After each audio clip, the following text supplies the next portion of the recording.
হয়, আচলতে পৃথিৱীখন আমি সৃষ্টি কৰিছে ভগৱানে বুলি ভাবোঁ। এটা আমাৰ মানে পৰম্পৰা আছে সেইটো ভাবি লোৱাটো, আৰু পৃথিৱীখন বচাই ৰখাটো আমাৰ দায়িত্ব।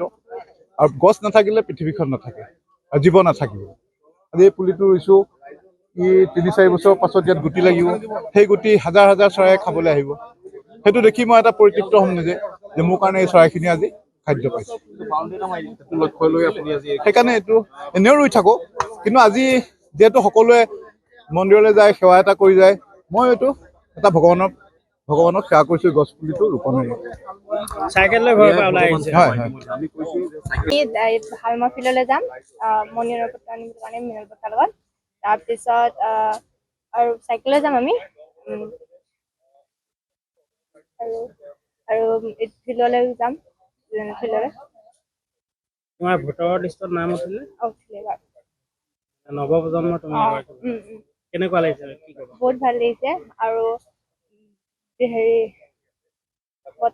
তাৰমানে ভালেই লাগিছে এতিয়া চাইকেল লৈ যাবলৈ। কলৈ যাবা, কি কৰিবা? আমি হালমৰা ফিল্ডলৈ যাম। তাত আজি মনোনয়ন পত্ৰ দাখিল কৰিব।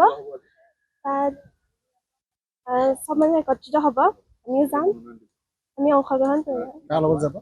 মীনা শইকীয়া তাৰ লগত। কিমান আহিছে তোমালোক? আমি 10জনীমান আহিছোঁ। ক'লৈ যোৱা হ'ব আজি চাইকেল লৈ? আজি হালমৰা ফিল্ডলৈ। তাৰপিছত কোম্পানী মীনাদা ঘৰৰ পৰা চাইকেল লৈ যাবা? চাইকেলখন আজিয়ে চলোৱা হৈছে নে আগতে চলোৱা? আগতে চলোৱা হৈছে। তেখেতৰ লগত চলোৱা হৈছে। কোনটাই গ্ৰীণ ৱাৰিয়ৰ কেতিয়াৰ পৰা জড়িত হৈ আছে? হ'ল বহুতখিনি হ'ল। কি কাম কৰা তোমালোকে? আমি যাওঁ কেতিয়াবা মানে ওলাই গৈ পিনি ৰাস্তাই তাৰপিছত মানে যিখিনি কাৰ্যসূচী লয় মানে আমি অংশগ্ৰহণ কৰোঁ।